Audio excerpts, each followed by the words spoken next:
Bonjour à tous et merci de regarder le 13h depuis Abidjan. Tout de suite, les principaux titres de l'actualité. La première dame rend visite à une vingtaine d'enfants opérés du cœur. L'opération a été menée par l'Association française du cœur pour l'Afrique de l'Ouest. Dominique Ouattara a exprimé sa joie devant ce geste. Nous avons cette image des véhicules en mauvais état à partager avec vous. Ils sont de plus en plus présents sur nos routes. Certains de ces véhicules n'ont même pas de visite technique qui les autorise à circuler. La question est posée. Loin de la Côte d'Ivoire, les Iraniens aux urnes. Ils doivent choisir entre le président sortant, Hassan Rouhani, qualifié de modéré, et son rival, le fondamentaliste Ibrahim Raïssi. Tout d'abord, cette audience du vice-président. Daniel Kablan-Duncan a reçu ce matin le président de la commission de l'UEMOA, Abdallah Bourehima. Il dit être venu féliciter le vice-président après sa nomination par le chef de l'État. Les deux hommes ont ensuite échangé sur les questions d'intégration communautaire. À la sortie d'audience, Abdallah Bourehima s'est dit rassuré quant au conseil avisé et au soutien du vice-président Daniel Kablan-Duncan pour la réussite de sa mission en Côte d'Ivoire. Écoutons donc Abdallah Bourehima.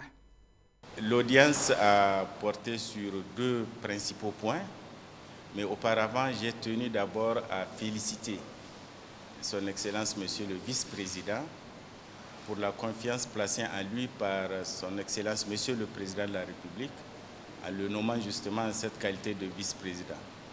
Nous lui avons souhaité succès et réussite dans cette tâche. Ensuite, nous avons échangé sur les problèmes économiques, sur les problèmes sectoriels et bien sûr, c'est donc le second point, nous avons pu recueillir ses avis, ces commentaires motivés dont nous avons besoin en ce début de notre mandat. Abdallah Bourehima, le président de la commission de l'UEMOA, au micro de Jérôme Kofi Aboulin. On part directement à Bouaké, à plus de 342 km d'Abidjan. Le chef d'état-major s'est donc rendu dans la capitale de la région du Béké après le mouvement d'humeur de certains soldats. Les détails de sa visite avec Amadou Ouattara et Kwadio Kwame. Bouaké, quartier Beaufort, l'état-major général des forces armées de Côte d'Ivoire et le commandement supérieur de la gendarmerie nationale en inspection dans la villa qui aurait servi de cache d'armes. En attendant les résultats de l'enquête en cours, le général de division Sékou Touré rassure que toutes les caches d'armes seront démantelées. La cache d'armes a été déjà découverte, toutes les armes ont été enlevées. Donc nous sommes à la recherche de d'autres caches d'armes. Voilà, les enquêtes sont en cours pour voir s'il y a d'autres caches d'armes comme ça se dit souvent.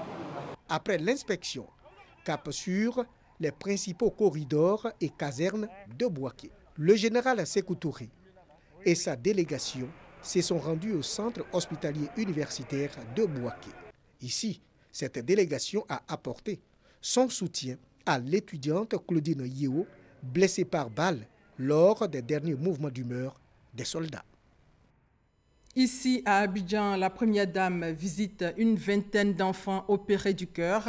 C'est à l'Institut de cardiologie d'Abidjan. L'opération a été menée par l'Association française du cœur pour l'Afrique de l'Ouest. Dominique Ouattara a félicité tous les acteurs de cette mission humanitaire, mission qui fait de la santé l'une de ses préoccupations. Alexis Ouedraogo. Junior est impatient de découvrir son cadeau. Sous le regard attendri de sa mère et de la première dame de Côte d'Ivoire, il cache mal son excitation. Oh, tu as vu ça? C'est un hélicoptère, hein? Tu aimes bien? Tu as vu, c'est une... Ce jeudi, Dominique Ouattara visite les petits patients de l'Institut de cardiologie du CHU de Treichville qui ont subi de lourdes opérations de cœur. Des opérations complexes et parfois hors de prix, rendues possibles par la mission humanitaire de l'Association française des chirurgiens du cœur pour l'Afrique de l'Ouest. On voit des enfants qui arrivent, qui sont presque grabataires, qui s'accroupissent parce qu'ils manquent d'oxygène. Et on en finit par les voir là, devant nous, en train de gambader. Ceci dit, ce n'est pas fini. Ce n'est qu'un début et la tâche est rude. parce que nous avons plus de 5000 cardiopathies congénitales par an en Côte d'Ivoire. À côté de ces cas, d'autres qui, eux, n'ont pas eu besoin d'opération à cœur ouvert. Un suivi médical intensif leur a permis de corriger les déformations congénitales. Tout a commencé par une respiration anormale. Et on s'est rendu à l'hôpital, on nous avait dit que c'était l'asthme. Donc on l'a envoyé en pédiatrie et c'est là que le pédiatre a constaté qu'il y avait un sifflement derrière. Et il nous a demandé de venir faire une échographie. C'est là qu'on a découvert qu'elle avait un canal artériel. On nous a appelés pour nous dire qu'il y a une mission humanitaire qui arrivait et qu'on devait se présenter pour l'opération de l'enfant. Donc nous sommes arrivés le dimanche et l'enfant a été pris en compte. Au début, quand nous sommes arrivés, qu'on ne parlait pas encore de mission humanitaire, on nous disait que ça allait valoir entre 2 à 3 millions si on n'avait pas d'assurance. La première dame leur a aussi remis des présents. Je dois dire que la Fondation est très heureuse d'avoir pu assister l'AFCAO pour sa première mission en Côte d'Ivoire, sa première mission humanitaire. Et à ce titre, je voudrais féliciter le professeur Mohamed Ly, ici présent, et le professeur Rémi Seka, parce qu'ils ont fait un travail extraordinaire pour nos enfants et il faudrait vraiment les encourager. Il y a eu 23 enfants qui ont été opérés et 2 adultes. Certains sont des opérations à cœur ouvert et d'autres ont été des interventions par cathéter. Vous voyez, les enfants que nous avons vus tout à l'heure ont été opérés il y a quelques jours et ils sont déjà en forme. Donc c'est quand même extraordinaire. La mission est certes à son terme, mais la présidente de Children of Africa entend bien la relancer au plus vite. Juste à côté de l'Institut de cardiologie à Trècheville, le CNTS, le Centre national de transfusion sanguine. Le sang manque dans ce centre. En fait, chaque année, le centre de transfusion sanguine prélève près de 80 000 poches de sang. Ces dons ne sont malheureusement pas suffisants pour couvrir tous les besoins. Ces derniers jours, les mouvements d'humeur des mutins ont fait baisser les prélèvements de 75%. Il est donc demandé aux populations de faire un tour au CNTS pour donner un peu de leur sang, le constat de Patricia Omouetia. Chaque année, plus de 100 000 poches de sang sont utilisées par les hôpitaux dans la prise en charge des patients accidentés ou subissant une opération. Pour répondre à ces besoins et remplacer les personnes qui cessent de donner, le Centre national de transfusion sanguine doit toucher 70 000 nouveaux donneurs par an. J'ai connu une situation récemment où j'ai un de mes amis qui a son fils qui s'est retrouvé dans une situation de besoin qui était vraiment compliquée parce que moi je ne pouvais pas l'aider alors que j'étais donneur dans le temps. Donc ça m'a un peu vraiment poussé à renouveler les dons de sang. Aujourd'hui, manque d'affluence dans les locaux du centre. Une dizaine de donneurs depuis ce matin. Une situation qui dure depuis plusieurs mois. Un problème qui a engendré une baisse de prélèvement de 75%. Notre production journalière va de 400 à 600 prélèvements par jour. Et avec la crise, nous étions descendus autour de 100 prélèvements. Vous voyez que ça a vraiment baissé. Près de 75% de notre production a pris le coup. Aujourd'hui, nous sommes autour de 300 poches et nous sommes en train de remonter la pente pour atteindre très bientôt nos 400 à 600 prélèvements par jour. 600 poches de sang par jour feraient l'affaire pour le CNTS. Malheureusement, les dons recueillis en ce moment restent insuffisants pour couvrir l'intégralité des besoins. Pendant ces 4 jours où nous n'avons pratiquement pas travaillé, nos stocks, nos réserves ont baissé véritablement. Il faut demander aux populations de se mobiliser, de vraiment se mobiliser pour que nous puissions reconstituer nos stocks en venant donner de leur sang. Cependant, chaque don de sang fait l'objet d'un dépistage systématique de l'hépatite B et C, du sida et de la syphilis. 10% du sang prélevé non conforme est incinéré. Un peu plus de 100 000 dons de sang sont réalisés en Côte d'Ivoire pour environ 120 000 donneurs et 50 000 donneurs réguliers. Les populations sont donc invitées à donner un peu de leur sang pour sauver des vies. De nouveaux agrégés de médecine distingués, c'était aussi l'occasion de rendre hommage à l'ancien doyen de la faculté de médecine, Léopold Malan, à travers sa fondation, 15 ans après sa disparition tragique au Burundi. Citasoro.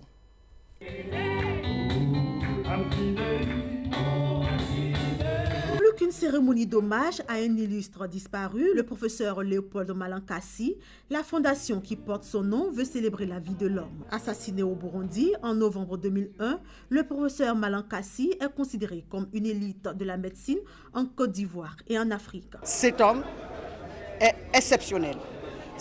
L'exemple, le modèle qu'il nous a laissé mérite d'être repris par tous les autres jeunes médecins. Professeur Malan Kassi est un grand pédagogue.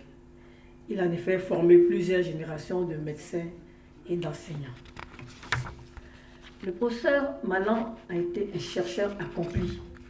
Il a laissé à la postérité une cinquantaine de publications dans sa spécialité et en santé publique. Le professeur prônait la rigueur, la probité et surtout l'excellence. Cette journée d'hommage a été le lieu indiqué pour la remise de trophées de 44 nouveaux agrégés. Ces nouveaux agrégés sont les lauréats du concours d'agrégation des sciences de la santé, regroupant la médecine, l'odontostomatologie et la pharmacie. Désormais agrégés, ils ont promis marcher dans les pas de ce grand homme. Ces trophées viennent récompenser tout un parcours débuté depuis très longtemps. Et le fait que cette remise de trophées se fasse au jour des commémorations du professeur Malan Kassi Léopold, qui a été notre maître, doyen de cette UFR, est également pour nous quelque chose de très symbolique et très fort. Le professeur Léopold Malan Kassi a été doyen de la faculté de médecine et directeur de la médecine hospitalière. Le ministre de l'Emploi et de la Protection sociale à la CNPS, Caisse nationale de prévoyance sociale, Jean-Claude Kouassi est allé encourager la CNPS à continuer de fournir des services de qualité aux assurés. Ami Sissoko. Après la CNAM et la CECRAE, c'est au tour de la CNPS de recevoir le ministre de l'Emploi et de la Protection sociale. Visite des services de la Caisse nationale de prévoyance sociale, séance de travail. Jean-Claude Kouassi félicite les hommes et les femmes de cette institution de prévoyance sociale pour la qualité des services fournis aux assurés. Il a aussi fait des suggestions. Nous devons nous tourner vers les travailleurs indépendants. Toutes les professions libérales qui ne donnent pas droit à salaire forcément, les travailleurs indépendants. Et parmi eux, nous avons nos sportifs, parce que leurs carrières sont généralement beaucoup plus courtes, mais il faut trouver des formules pour les intégrer à ce que nous allons faire. Nous allons intégrer nos artistes et tous les hommes de culture et d'art. En 17 années d'existence, la mission de la CNPS reste la même, gérer le régime obligatoire de la prévoyance sociale du secteur privé et assimilé. La volonté de la CNPS et donc de la sécurité sociale est de prendre sa part dans l'ambition programme de son Excellence Monsieur le Président de la République de faire de la Côte d'Ivoire un pays émergent à l'horizon 2020. Il s'agit donc pour les organismes de sécurité sociale de se déployer de façon résolue comme des instruments de lutte contre la pauvreté et d'aide au maintien de la cohésion sociale. Au 31 décembre 2016, la Caisse nationale de prévoyance sociale, c'est 704 012 salariés en activité affiliés, plus de 104 000 bénéficiaires de la branche retraite, 251 milliards de francs CFA de cotisations déclarées et 128 milliards de francs CFA de prestations payées. Dans le domaine de l'environnement, la Fondation pour les parcs et réserves de Côte d'Ivoire vient de mettre à la disposition de l'Office ivoirien des parcs et réserves un montant de 700 millions de francs CFA. Ce montant est destiné essentiellement aux parcs nationaux de Taï et de la Comoé. La signature de convention de ce financement entre ces deux structures s'est déroulée hier au plateau à la Tourdé. On fait le point avec Frédéric Oulaï et Adama Koné. Inscrits au patrimoine de l'UNESCO, les parcs nationaux de Taï et de la Comoé seront réaménagés pour être plus attractifs. La Fondation pour les parcs et réserves de Côte d'Ivoire et l'Office ivoirien des parcs et réserves viennent de signer une convention de financement pour l'exercice 2017. Ce sont 700 millions de francs CFA que la Fondation octroie comme financement non remboursable pour la conservation des aires protégées et la biodiversité. Après la longue crise qu'a traversé la Côte d'Ivoire, l'état des parcs nationaux a été très affecté. Et malgré tout cela, il y a quand même quelques parcs qui se sont distingués. En l'occurrence, le parc national de Taï, qui a toujours bénéficié de l'appui extérieur à travers la coopération allemande.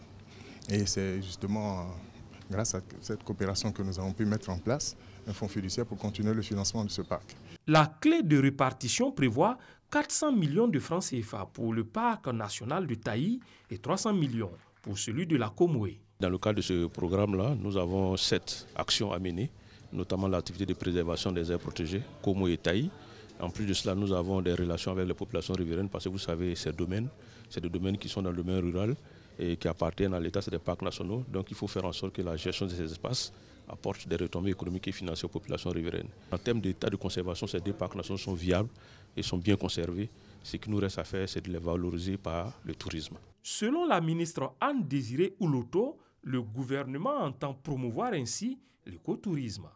Je voudrais, mesdames et messieurs, saisir cette opportunité pour vous encourager à poursuivre vos inlassables efforts aux côtés de l'État pour mobiliser davantage de ressources financières afin de couvrir la totalité des besoins financiers de l'ensemble du réseau de nos aires protégées.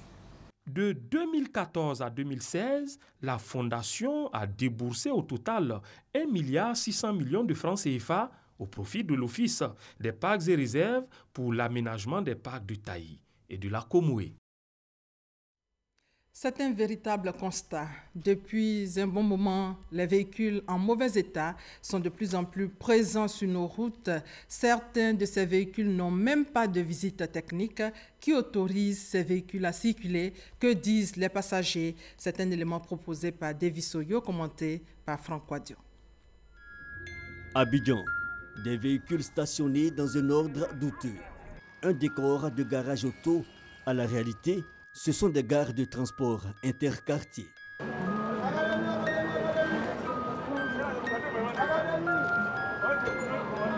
Poignées de portes inexistantes, des phares branlants, clignotants abîmés, des pare-chocs tenus par des fils de fer et des vitres remplacées par des sachets plastiques. Un confort réduit à sa portion congrue et pourtant, à peine stationnés, ces véhicules sont pris d'assaut par les passagers. On est obligé de faire avec parce que ce sont les seuls véhicules qui peuvent nous amener vers nos domiciles. La plupart de ces véhicules sont en très mauvais état. C'est ce que nous trouvons tous les jours ici. Bon, on est obligé de faire avec. Des engins le plus souvent dépourvus de visites techniques et loin de rassurer les clients, une réalité reconnue par les conducteurs. On parle des Wara qui n'ont pas de visite. Parmi nous, beaucoup ont des papiers. En tout cas, les voitures n'ont pas de visite technique. Bon, à part assurance, tous les autres papiers ne sont pas valables en tout cas. Quand ils voient les Wara comme ça, pour faire visite, ce n'est pas facile. Ils vont te suivre plusieurs fois. Quand on vient, on a la visite, mais pour finir, tu ne peux pas faire la visite puisque le gain est petit et tu ne peux pas manger dedans, tu ne peux pas te nourrir dedans et puis faire une visite technique. Ce n'est pas possible. Yopougon, Port-Boué, Adjamé et bien d'autres communes du district sont concernées. Les chauffeurs de ces moyens de transport interquartiers justifient tout de même l'état de leur véhicule. L'état du véhicule est fonction de la route. Pendant la saison de pluie, la route est beaucoup mauvaise, impraticable. Et on compte le nombre de véhicules qui peuvent rouler ici. Ils disent comme ça aux passagers, ils disent que non, la route n'est pas bonne, c'est ça qui gâte les véhicules. Non, c'est le propriétaire même qui refusent de peut-être mettre les voitures en bon état. Ces engins à 4 roues sans confort sont moyennement appréciés. Les populations indexent sa collectivité et autorités du transport routier. La faute en grande partie vient du ministère du Transport. Pour moi, on peut dire que ce sont des carrosseries qui roulent. Elles représentent un danger pour tous les passagers qui y montent à bord. La majorité des véhicules en circulation ne sont pas des véhicules qui doivent même en circulation, ça il faut le dire. Mais à qui on doit s'adresser? Au district d'Abidjan? À nos mairies? Rendons-nous dans l'une d'entre elles. À Yopougon, nous sommes reçus par le directeur des services techniques. Nous, au niveau de la mairie, la police municipale n'a pas pour rôle de contrôler les pièces des véhicules. Lorsque vous voyez la police municipale contrôler, c'est au niveau des taxes que nous prélevons auprès des transporteurs. Les véhicules usagés sur nos routes, le ministère des Transports n'ignore pas la question. Le ministère des Transports est conscient que, effectivement, dans la circulation, il y a quand même des véhicules qui essaient de frauder, mais on ne reste pas insensible à ce phénomène-là. Dans un premier temps, donc, en collaboration avec nos forces de l'ordre, on est en train d'accentuer les contrôles. Deuxièmement, on a une police spéciale dédiée au transport, donc qui va s'occuper spécialement, n'est-ce pas, de parcourir toutes les rues et de traquer un peu ces véhicules-là. Pour résoudre l'équation, la tutelle entend mettre en place des solutions pérennes. L'État est en train de mettre en place une autorité organisatrice des transports urbains qui va prendre en compte l'organisation des moyens aujourd'hui de proximité, les BACA, les RORO, tout ça, pour qu'ils puissent vraiment être en complémentarité avec les autres moyens de transport, les grands moyens de transport existants comme le métro, les autobus, le transport lagunaire qui était en cours.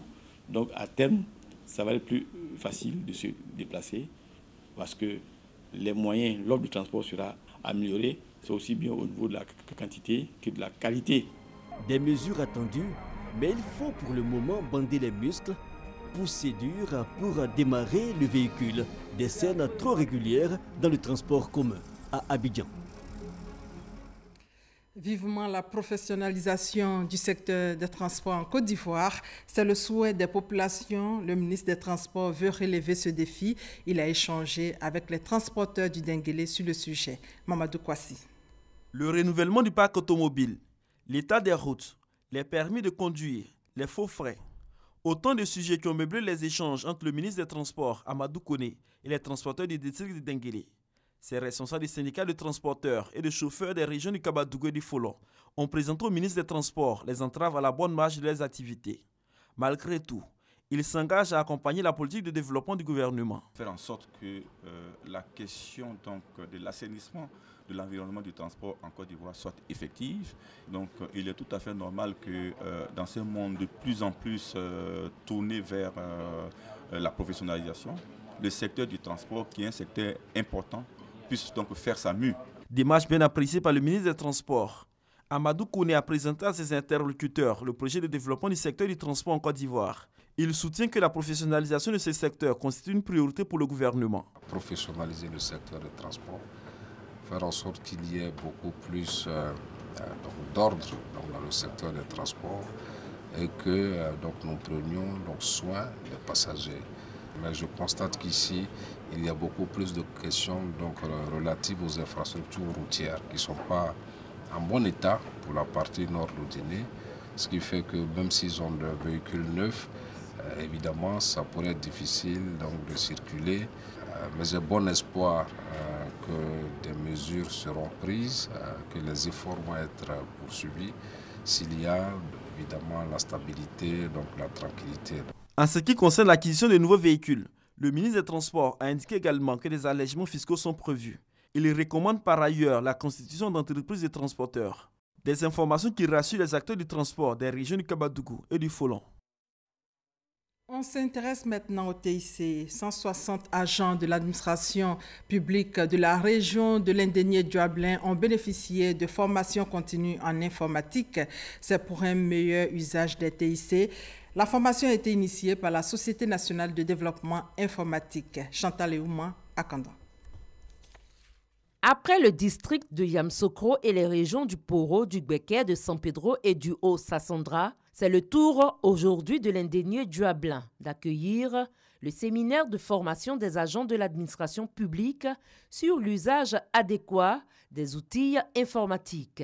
Durant un mois, les fonctionnaires et agents de l'État renforceront leurs capacités dans le domaine des technologies de l'information et de la communication, TIC. L'objectif visé par la CNDI, c'est de vulgariser l'usage adéquat des TIC afin de favoriser l'éclosion d'une administration numérique moderne et efficace en Côte d'Ivoire. Le directeur général de la CNDI, Ngolugo Soro, a souligné l'importance de cette formation qui doit permettre à la Côte d'Ivoire, qui aspire à être un pays moderne, de ne pas se déconnecter de l'ère de la société de l'information, qui caractérise aujourd'hui le monde. Pour ce faire, le pays se doit d'avoir des fonctionnaires nouveaux, ayant une parfaite maîtrise des outils informatiques. Les autorités de la région de l'Indénié-Duablin ont déjà mesuré l'importance de ce type de formation pour effectivement rentabiliser les investissements que fait le gouvernement en dotant les structures administratives d'outils informatiques. Nous nous tenons disponibles à vos côtés pour vous accompagner à être des citoyens dignes de cette société de l'information qui caractérise notre ère actuelle. Représentant le ministre de la fonction publique et de la modernisation de l'administration, Gustave Kakou, a salué l'action des formateurs pour cette belle initiative en faveur des agents de l'administration publique de la région de l'Indénié-Duablin. Il a par ailleurs exhorté ceux-ci à l'assiduité au cours de ce séminaire afin d'emmagasiner le maximum de connaissances pour mieux rentabiliser les importants investissements consentis par l'État ivoirien en vue de doter les services publics du pays d'outils informatiques. Au chapitre développement, 280 millions ont été investis pour la réalisation d'infrastructures de base dans la commune de Djibrosso, dans le département de Kani. Les réalisations ont été officiellement inaugurées et présentées aux populations. Reportage Soro Corona, commentaire Kader Sogodogo. Érigé en sous-préfecture depuis 1975, Djibrosso dispose d'une seule école primaire pour une population estimée à plus de 5000 habitants. La mairie de Djibrosso a désormais un hôtel de ville flambant neuf et 4 nouvelles écoles primaires, dont 3 dans les villages. 100 millions de francs CFA ont été consacrés à la construction des écoles et 180 millions pour l'hôtel de ville. Les infrastructures ont été inaugurées et présentées aux populations. Le maire de Djibrosso a exhorté ses administrés à scolariser leur progéniture pour relever le défi de l'éducation dans la localité. Aujourd'hui, nous célébrons la remise officielle des clés de 4 écoles primaires dans les 4 villages différents de la commune, en plus de l'hôtel de ville. Message soutenu par le parrain de cette cérémonie d'inauguration qui a relevé les bienfaits de l'école avant d'inviter la population à établir les extraits des enfants dès la naissance. Les différents porte-paroles ont exprimé l'engagement des populations d'accompagner la nouvelle équipe municipale dans sa quête de développer Djibrosso. Après le renforcement des capacités d'accueil des écoles, l'accès à l'eau potable reste l'un des défis majeurs de la mairie de Djibrosso. En culture, bientôt le Simba. À Abidjan, c'est un événement pour valoriser la mode. Déjà, l'Association des jeunes talents de Côte d'Ivoire et l'Association Ciseaux d'Or du Burkina Faso préparent l'événement pour qu'il soit une réussite. Il faut dire que c'est la 7e édition du Salon international de la mode et de la beauté africaine, prévue du 25 au 31 mai prochain en Côte d'Ivoire. Chris Diomandé et Franck Quadio. La Côte d'Ivoire accueille pour la première fois la 7e édition du Simba, le Salon international de la beauté africaine. Plateforme d'échange, ce salon qui va rassembler 11 pays est une aubaine pour les artisans de l'art et de la beauté de s'exprimer et de faire de bonnes affaires, pas de stratégie créative à la conquête du marché extérieur. Cette plateforme a été mise en place afin de pouvoir permettre aux artisans de pouvoir vendre leurs produits et les artisans de l'art appliqués surtout, de pouvoir chercher et trouver des acheteurs professionnels. La Côte d'Ivoire aura là l'opportunité de valoriser sa richesse culturelle. Toute chose qui va dans le sens de la valorisation de ce qui est culturel et de ce qui est africain, en tout cas pour nous, est la bienvenue. Nous avons les coiffeurs, les esthéticiennes, les décoratrices. Ça va faire que nous allons nous faire connaître, donc vraiment nous sommes heureux de les accueillir. La 7e édition du Simba aura lieu du 25 au 31 mai prochain. Elle sera meublée par des expositions ventes et le concours d'excellence dénommé Pinceau d'or d'Afrique. Bientôt donc la 7e édition du Salon international de la mode et de la beauté africaine. L'événement s'ouvre à Abidjan le jeudi 25 mai prochain. Emmanuel Macron suit la base militaire de Gao au Mali. C'est sa première visite auprès des troupes françaises déployées à l'étranger. Il s'agit du premier déplacement hors d'Europe pour le nouveau chef de l'État français. Une visite symbolique. La base de Gao est le pivot de l'opération française Barkhane contre les djihadistes au Sahel et mobilise 4000 soldats dans 5 pays. C'est le chef d'État malien Ibrahim Boubacar Keïta qui a accueilli Emmanuel Macron ce matin.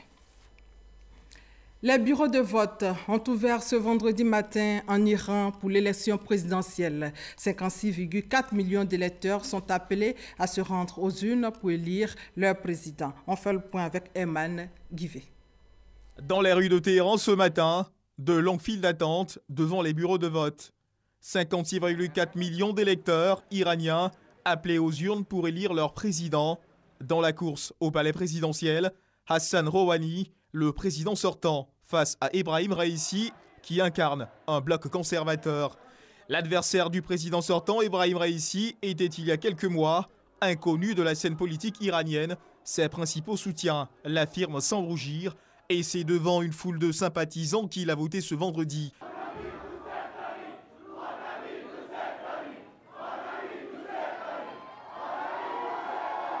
Surnommé le cheikh diplomate, Hassan Rouhani a lui une longue expérience des négociations internationales. On le présente plus pragmatique que réformateur. Dans les urnes, ce sont deux blocs qui s'affronteront lors de ce premier et unique tour. Aux Iraniens de décider ou non de poursuivre la politique d'ouverture vers l'Occident engagée par le candidat à ses successions, Hassan Rouhani. Voilà, ainsi s'achève ce 13h. Merci de votre fidélité.